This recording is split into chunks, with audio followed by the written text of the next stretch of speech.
losing his mind a little bit, isn't he? Starting to see a bit of an Emperor Palpatine emerging. What once was promising and looking like a hopeful change of regime, he's pushing the line a little bit. This is Rene Good, Venezuela. Craziest thing I've seen in a while. Next one is where I start to get a bit questionable. I know where you go with this one. Greenland. Oh, not Iran? We'll get that one. But does the good still outweigh the bad? So I've been having a think recently, and there's been a lot going on with Uncle Trump, and whether it's Iran, Venezuela, or Greenland, and a whole host of other things, he's never shy of the controversy, is he really? Let's be honest. I don't know what your thoughts on some of these crazy recent events that have happened. Losing his mind a little bit, isn't he? Do you know what? I'm starting to see what is a little bit of, for you Star Wars fans out there, I'm starting to see a bit of an Emperor Palpatine emerging. And give in to your anger. Do a bit of a next to each other side by side shot, because it's looking like what once was promising and looking like a hopeful change of regime is turning into a bit of a, he's pushing the line a little bit, to be honest. And for me, obviously, it was one where we did an episode on Trump just as he was voted in, and what we thought would be the good things that have changed and things that have happened. And there's lots to go into. There's some definitely positive changes. And what I don't want to get into is the fact that everything has a repercussion. You know, for every action, there's a reaction. And the reality is that certain things have to get done and you have to get your hands dirty. That is the reality of the world. That hasn't been like that in the last 5 years. It's been like that since the dawn of time. There is always certain jobs that people have to do that involve getting your hands dirty to achieve the result. And whether people like to believe it or not, unfortunately, with social media now and with how things are, that scope of mission or project or goal that people are undertaking that involves a little bit of dirt on your fingers, because of social media, because of cameras, because of iPhones, because of everybody having the ability to film, record, post, share, it's becoming so evident for us to see the reality of what these things are. And that's where it becomes difficult to watch. And even for me, I'll be honest, I was watching the ICE teams working away over the weekend, or recently just gone. Obviously, Rene Good has been shot and killed by an ICE agent whilst trying to impede on the duties of the law enforcement. And good or bad, no one who really watches that video should be happy that a human life has been lost. Nuanced and looking at it from both sides. One side is, what the hell was she doing there? And if you watch all of the body cam footage and all of the sides, you can see there was clear provocation from her and what seems to be a girlfriend, wife, partner, or some friend, whoever it is, sort of saying, egging her on, go on, move it, yeah, push, go, and ha, look at these lot. And really taking the piss. And then using what is quite literally a 2.5 ton deadly steel vehicle, driving towards, or at least trying to, let's say, escape from a law enforcement in duty. What's going through your head? Like, what are you thinking? Very George Floyd, isn't it? Yeah. There's another one. But it's just common sense has left the chat. And it's like, if you want to go and win the Darwin Award, go and play stupid fucking prizes. Go and play stupid games. You win stupid prizes. And that is the reality of what happens with some people, where they just think that they are impervious to people's tolerance towards their bullshit. And it's like, I can just push and push and push and say what I want and this, that, and the other, and you're not going to get a consequence. And sometimes they have to pay the ultimate price, and it's sad. Did she deserve to die? No. Was she antagonistic? Yes. Was she there? Was somewhere she shouldn't have been? Yes. Was she blocking federal agents from doing what they should have been doing or carrying out their duty, whether they agree with it or not? Yes, she was. So And did she drive a 2.5-ton killing machine towards them? Yes, she did. So there's that side of it. Yeah, and I think, and this is where the media again lets people down, because she would not be there doing what she's doing, protesting against ICE, unless they've got governors and media and all these sorts of people that are on the left kind of going, they're all fascists, they're all this, ICE agents, they're doing X, Y, and Z. And in reality, they're just carrying out a job like anyone that's got any job in the world. They're told to do something, they've got to carry it out. And I suppose if people get in the way, then, they're still only human, and they're going to end up potentially reacting in a way they shouldn't. And there's going to be repercussions for people that do things they shouldn't do. But if you're constantly demonizing people and saying, oh, don't listen to ICE, oh, they're a load of idiots, then, like you're saying, you're playing Russian roulette with some of this stuff, and you never know what's going to end up happening. Yeah, you're allowing yourself to be egged on by other people's opinions and fears and other people's anger, and you then absorb all of it and then use it as some sort of fuel to go and act stupid and pay the price. And that is unfortunately the reality. Now, looking at it from the very beginning and its inception, the reason ICE are having to be implemented so heavily is because of the huge masses of immigration that took place during Biden's term. And he was elected in part, not all of it, but hugely in part to the fact that he decided that this mass immigration that was happening, most of it uncontrolled, most of it unvetted, and happening illegally, needs to stop. Point blank, needs to completely cut to zero. And that's what he was voted in on. That was one of the promises he made. And not only preventing it from happening, but also getting rid of the ones that have broke the law and entered illegally. And so the reality becomes, well, how do you do that? Well, close the borders off. He's done that. He's done it very effectively. And the second part is getting people out, which involves having to utilise ICE. And I'll be honest, you only have to be human to look at some of the videos and think it's a bit. Yeah, somebody said they're like a bunch of stormtroopers rolling about the place, asking and questioning people. Like, he goes, "Where are you born? Were you born here? Are you born in this city?" And they're all there with they've got balaclavas on, or they've got masks on, covering their faces with big guns, tactical gear on, and it is scary. And you're looking at it thinking, that's a bit wild. But that is the result of poorly managed borders.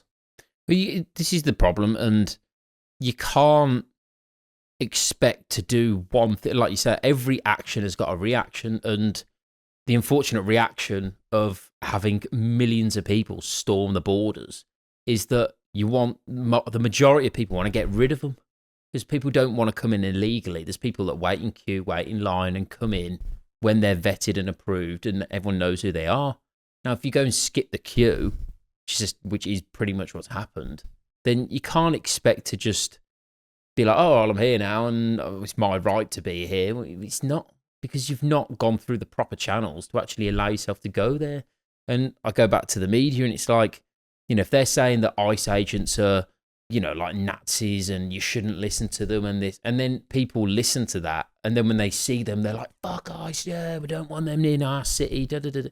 And it's like, if you're provoking people and poking the bear, then don't provoke someone with a fucking gun. It's probably not a good idea. Yeah, pick your battles a little bit better. They're loaded with assault rifles and mass and tac gear, and you're there going block you with my car and sort of shout my Karen language at you and tell you that you're being naughty. But then bad move. Do you remember when we went to Vegas, and we've been to Arizona as well, and I distinctly remember it, Vegas, but when you go through passport control and you get through to the other side, and they're kind of like, where are you staying?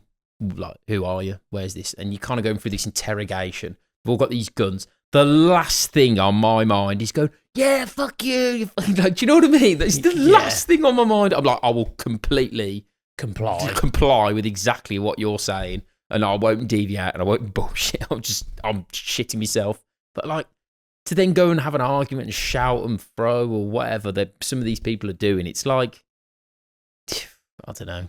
I'll pick your battles. Yeah, it's about. And I don't agree with it, but you are right with picking your battles. But that is, I suppose, where compliance can sometimes. I mean, you take it to the nth degree and you say, well, let's all just be compliant, and then everybody is, by all accounts, having to just bend over backwards and listen to what they do as they're told, and it's kind of what happened with COVID.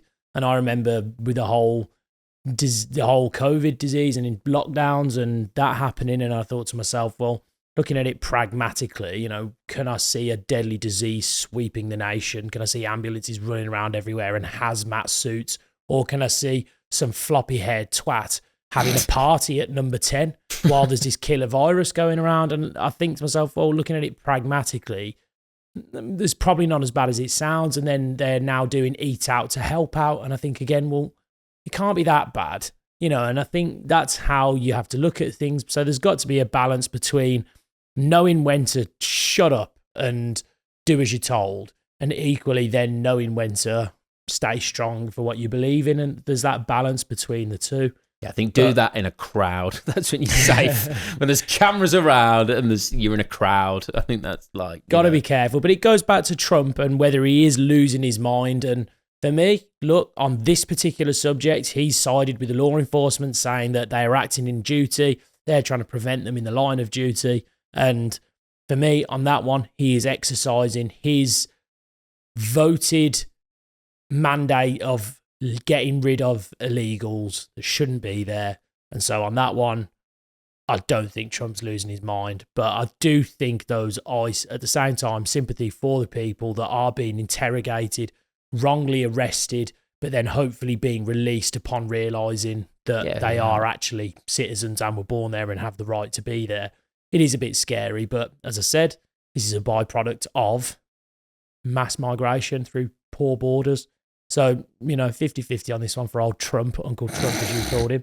Next one, Venezuela. Madness. Ty, I don't know about you, but I feel like we're having a great video, but there's some serious ingredient missing. I've just checked the recipe book code and I've looked. There's no subscribe button. Hit the subscribe button below because this video is cooking. We're waiting. Craziest thing I've seen in a while. I mean, and they say it, and they've talked about America being one of the only countries, or the only country in the world that could carry out such an operation where you got like Black Hawks going in and bombing certain areas to make sure they're deactivated on like air defenses and all that stuff. And I mean, I don't know. Have you seen the videos where Maduro is going like, come and get me, going mental? And it's the funniest thing because it's the White House that posted the video. So I don't know who's controlling their social media, but it's hilarious. But he's like going, come and get, and then next thing you know, the last bit of the video is him in handcuffs with a blindfold on. And it's like, yeah, we sort of come and got you, really. Yeah. It's got him. Yeah, but you know, is he a good person? Don't think so. Do the people of Venezuela, most importantly, think so? Not from what I've heard from any podcast or anyone I've heard from who is Venezuelan and knows people that live there. And in reality, you know, is it going to make the world a safer place? I would imagine so. But, you know, you never know what's going to be around the corner. But they've calibrated it and they've done the right thing. Well, the thing that it comes to, and the thing is always, again, it's a nice metric for seeing and understanding both sides, again, is social media. Now, regardless of who you follow, if you follow, let's just say you follow right-wing conservatism and you're there on that side, you're always going to get people commenting negatively going, what a bunch of this, that, and the other. And on the left, you get the same thing. And it's just, you've always got a balance. Now, like with leaders like Keir Starmer, you go on social media and everybody hates him, everyone. Whereas you then go on social media and you see about Trump and you've got the left think he's a vile scum that needs to be absolutely removed from not only office but from earth. And then you've got some people that think he's the best thing since sliced bread. Now, with Venezuela though, every single post or any time I've read into it, all I've ever seen are Venezuelans literally saying, this is the best news that's ever happened. We are absolutely thrilled. Because we've been sold out to other countries like China and Russia, talking about our resources with oil mainly, gold as well.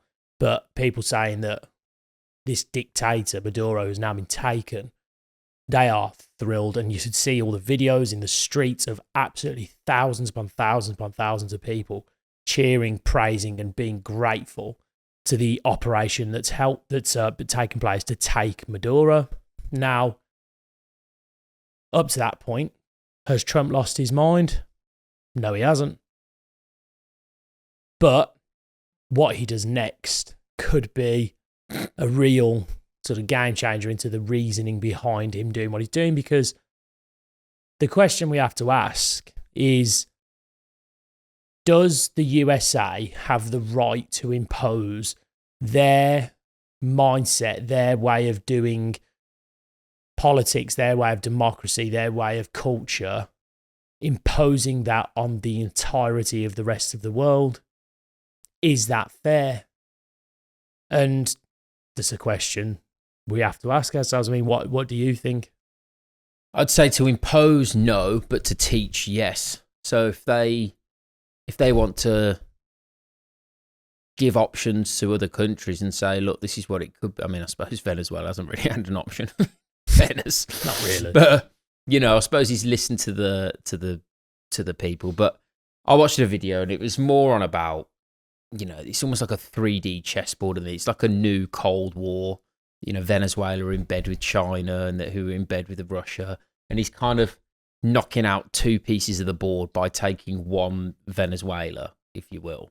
So Venezuela was selling all the oil to China, the 50 million odd barrels that he was on about, saying that the US are going to take the barrels. That's now, they were all bound to be going to China at a cheap price, because that's what Maduro was doing. So now that's just been written off. So China can't get the oil.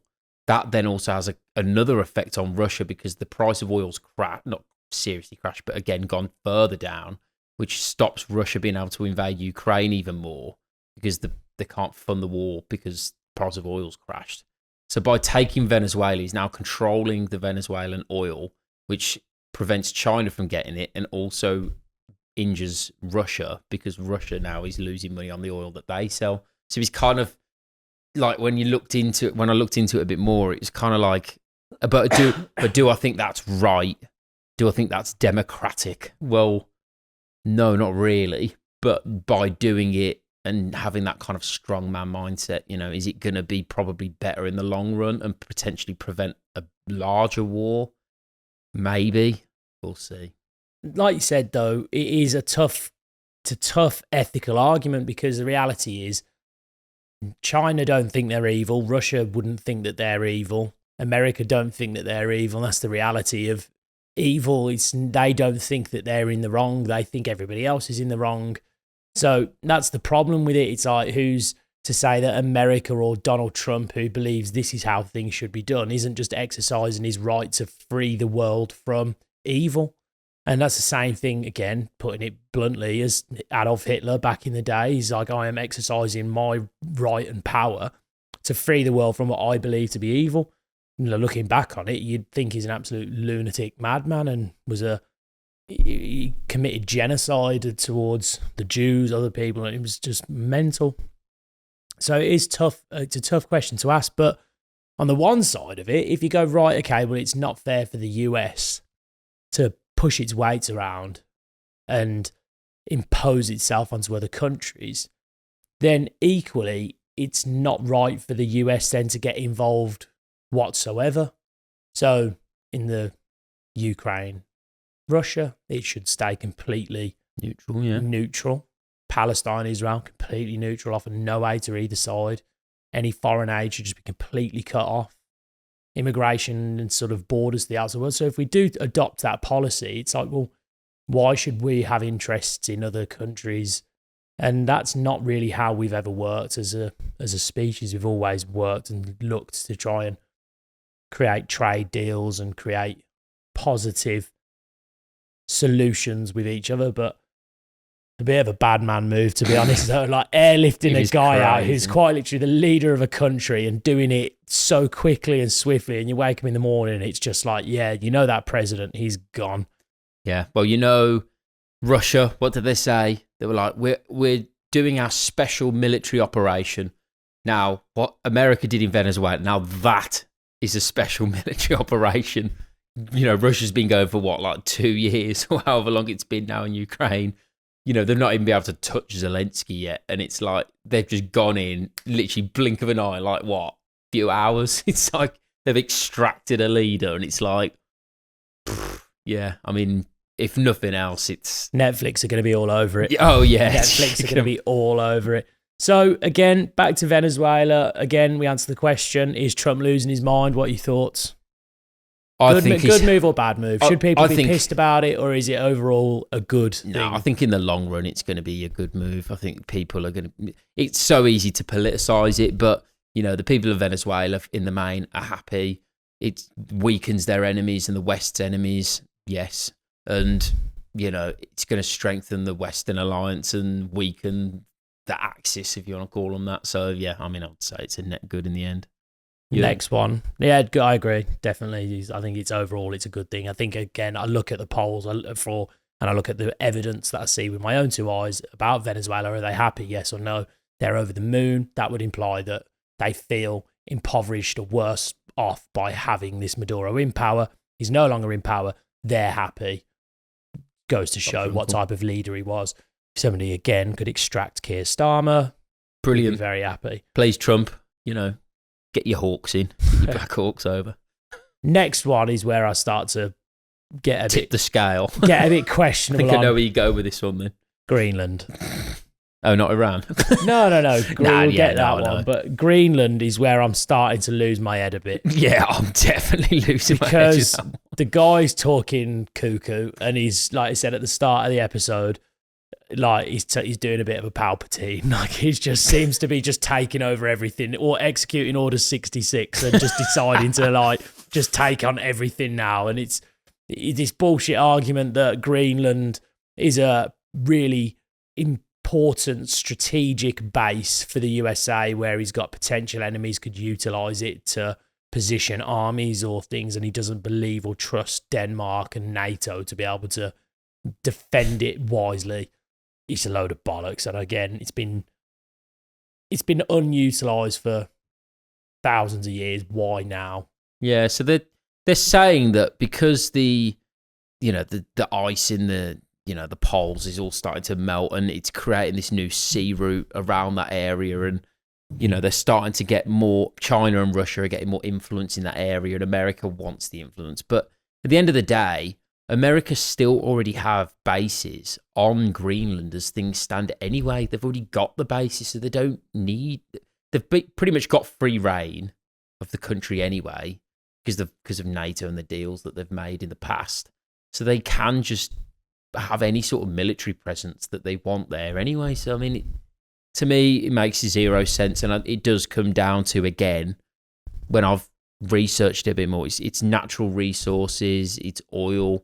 I think they've analysed and said there's probably about $5 trillion worth of natural resources that have been under this sheet of ice for thousands of years. Maybe we should go and take on a bit of Greenland. Maybe we should. But, there you go, it's a podcast episode. But yeah, so there's a lot of resources there, a lot of oil, a lot of rare earths and all this sort of stuff. And, he kind of wants it for himself, I think. Like I say, it's more like Gollum and the One Ring, I think. It's just oil mad. It's just oil crazy. It is a precious resource. It's a finite resource. It's not something we will have forever. And it's the why we are looking towards switching towards renewables and other energy sources. And obviously nuclear seems to be a popular one again coming up at the minute because of the length of time it can be ran, the efficiency and the cost effectiveness. So it's all these options that are coming through. But it's worrying me a little bit because it doesn't help when it creates this overall picture for who he is truly as a leader. And because you do kind of excuse this fact that everyone's like Trump's wants to be this all-powerful dictator and he's just going in, shoving his way around. I'm America. If I'm the big I am, you do as you're told. And it is a bit wild. I suppose he is essentially classed as the leader of the free world. But if he's then throwing his weight around, sort of telling everyone to fall in line and do as they're told, it kind of then is a bit scary when he is going on this war path of, right, I'll just yank this leader out of here, changing geopolitics. I'm going to side with this country, which means they're winning the war. Anybody that doesn't do as they're told, I'm changing it to the Gulf of America because I can. I'm doing all these things that starts to then make you think like, like is he as godly and righteous, I suppose. Is he as righteous in his actions where he just wants the best for the world? And look, he's done a lot of good. He's obviously Israel-Palestine managed to secure a ceasefire. Pakistan-India, a massive result there. And he's prevented a lot of wars. He's been working actively on Ukraine and Russia. And obviously, again, if we believe him, he's decided to help the Venezuelans by removing the dictator that was there, causing all sorts of issues for that country. And you only have to look at their GDP and the economics of that country to see how badly they've fallen, which is crazy to think with the amount of resources that they've got, that they are so poor and so impoverished, which makes you think something's going wrong somewhere. But then this whole like, right, well, let's get Greenland in as well. It does start to make you go, He wants a new big golf course, I think. Yeah, a new Mar-a-Lago. It's just a bit of a worry. So, look, has Trump lost his mind on Greenland?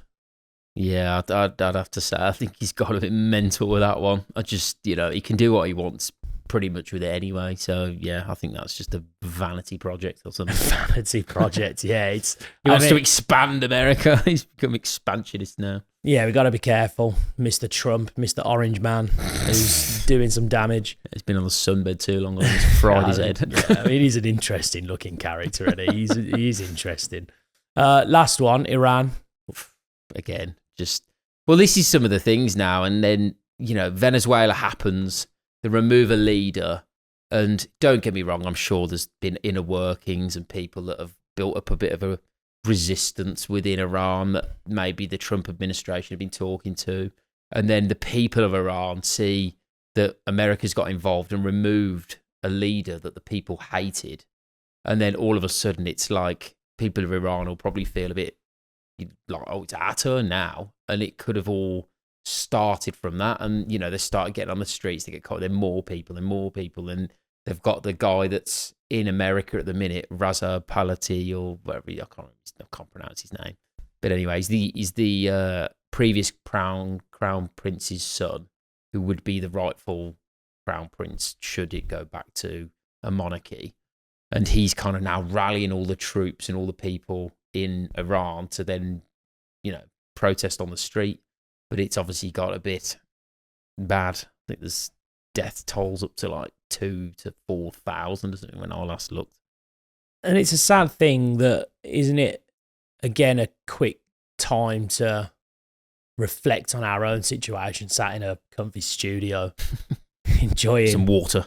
Enjoying some nice fresh water whilst we're being able to talk on this topic from thousands of miles away, whereas people are literally having to fight for their freedom, and that is the reality. So again, what we were saying earlier in the episode with Rene Good, and she's there, what she believes to be fighting for their freedom, fighting for the rights for people to stay in the country, I suppose. So she's fighting for freedom. And it does seem like, again, whether there's a lot of, the news is a lot of fear mongering, but also it does seem to be that time that certainly in the last 5-6 years since COVID really, and that start of the switch over with the Biden administration coming in and leaders for the UK and other leaders, where there's been a massive shift of people and shift of opinion and things happening quite consecutively badly from in our own country, Iran, Israel, Palestine, Ukraine, Russia. It just seems that the world is going mad. China and Taiwan, India almost, and Pakistan. Shit that's going on in Australia, Bondi Beach shootings. There's a lot of madness going on. And you know, I always liken it to, I mean, you remember Bruce Almighty, the film, where the world's gone mad, and It just seems like God needs to clean the place up a bit. Yeah. And I'm not a... Prayer beads. Prayer beads. I'm not a religious person in that sense of not devoutly Christian or anything, but I'm more agnostic towards not disbelieving, but also not 100% certain in my faith. But I do try and think to myself that it seems like the world is at this point of mass hysteria and loss and chaos, and there does need to be like a blanket solution that everyone just seems to kind of hit a factory reset a little bit. Yeah, and I think this is where the media is crazy, and I've not deep dived into the stats, but I know when I've ever heard really intelligent people talk about this, they've always said that no matter what you think's going on right now, we're still living through one of the most peaceful periods of human civilization. And, I think we forget that because of things like the media that just get their views from hysteria and negative headlines. We then end up getting absorbed within all of that. Social media's not helped, and we can all see all these horrific things online now, where it's all videos. We could just have to go on X or whatever it might, or Facebook, and just Google what's going on in Iran or wherever, and you can just see it all Bondi Beach. So they prey on humans' innate natural instinct to survive, which we are programmed to ensure that we are remembering, we are focused towards anything that will cause harm, death, pain, and disruption to society. And that is exactly why, as humans, we look at news channels that are fear-mongering, because it's a survival instinct to know what could happen, what can happen, what to avoid, when to not go outside. There's a deadly virus, when to clap outside for the NHS on Thursday. And all these things that happen as a society, and they lean on that. But then the reality becomes you get sort of desensitized to the norm of what becomes the norm. A murder happens, and it's like, oh my God, someone's been murdered, and all of a sudden it's like, oh, someone's been murdered, or someone's been shot by the police, or there's a school shooting, and it's like, yeah, we had one of those last week. And there's again a good I say it's good, but there's a South Park typical do an episode where the school shooting at the kid's school, and the mom's in hysterics, and the dad's like, doesn't really understand what the big deal is because it's that common. They're just not that bothered, and it's hilarious. And he thinks that he's failed his homework, and that's why he's in trouble, and that's why his mom's angry, not the fact that someone's shot up the school. And I think in Australia, it's sort of sidetracking a bit, but still relevant. They'd banned social media for, I think it's like maybe under 18s or like definitely under 16s, it was. And it's like, actually, I'm like, it probably is a good thing to do, really, because you're too young to understand what's going on, and you can just get whipped up in this hysteria so bad and what's going on, and you're just constantly in a state of panic. And really, you don't need to be. And it's when you're that young, you shouldn't be focusing on the war in like bloody Ukraine. And not even just focusing on it, seeing it. Well, seeing exactly, drone strikes killing people, seeing missiles killing people, seeing bullets flying, people dying, bodies. And that is, again, another thing that I half get with X, where, there is a lot of that content is listed. But again, for me, the answer to it all, is Trump losing his mind? He's on the edge. he's on the edge. On the cusp. He's on the edge.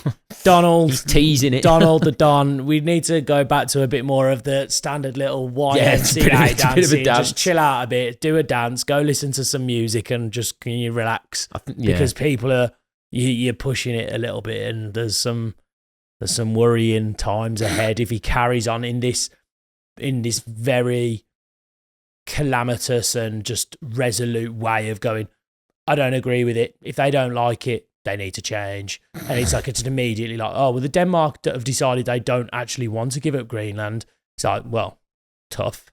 They better like it. My military's bigger than yours. Yes. It's very, very worrying. Yeah, no, it's not great. And, I think, I suppose it's an interesting question for you. Does the good still outweigh the bad as things stand for Uncle Trump? I think from what I've seen with what he's done for veterans, he's just increased the pensions for Medal of Honor, winners or awardees of the Medal of Honor. And again, fair play. I think that's incredible. Those people have got the highest valor and commendation for serving in the line of duty possible. and they were getting something like a measly 16,000. So he's very big on veterans. He's very big on looking after people that are struggling. He's very big on, he's talking about the completely abolishing income tax because of the benefits of all the increase in tariff revenue that he's generated. He's removed any tax on overtime, so people that are working 2 jobs and really struggling to make ends meet, and he's helping them with levies on tax. He's at the very least making decisions. He's at the very least following pretty much what he was voted in to do. So up till now, I think he's done a pretty good job on what he's doing. And I don't mean he's done a great job. In fact, I think he's done a great job. But when I say great job, I think he's done a great job of being a leader that is making decisions that he was voted to make. Whether I agree with the decisions or they're the right decisions, I don't agree. But at least he's making decisions. Well, that's what you want. And he, with a lot of the stuff, I mean, I don't think Greenland maybe was in there, but I know that on a lot of things with immigration and a lot of things he was saying with tips and a lot of things he was saying throughout the campaign trail the entire way. He went on and on and on, and Jesus, did he go on. But he went on and didn't stop talking about it, and he's done or tried to do all the things that he said he was going to do. Now, unlike, again, in contrast to here, Keir Starmer didn't say really anything other than he wasn't going to put taxes up and then put taxes up. Done the complete opposite. And then just thrown a load of random stuff that he never said he was going to do, but now just doing anyway. So I would prefer to have a leader that says something that they're going to do and then goes ahead and does it, rather than someone who tries to, says something and then that they're not going to do, then does that, and then or just doesn't say anything and then just does just a complete free reign of whatever they want. So agreed. Careful, Orange Man. Be You're very close to the sun. Pushing it now. We don't want World War III. I think we have reached a point where things are starting to get a bit worrying. Tensions are high. Take a bit of a step back and a bit of a chill. Here at the Brothers in Business, we want to see everybody succeed, and we don't want to see nukes coming out to play. So just relax. But thank you, obviously, very much for watching. Watch this space. I think it's an interesting time that we're living in.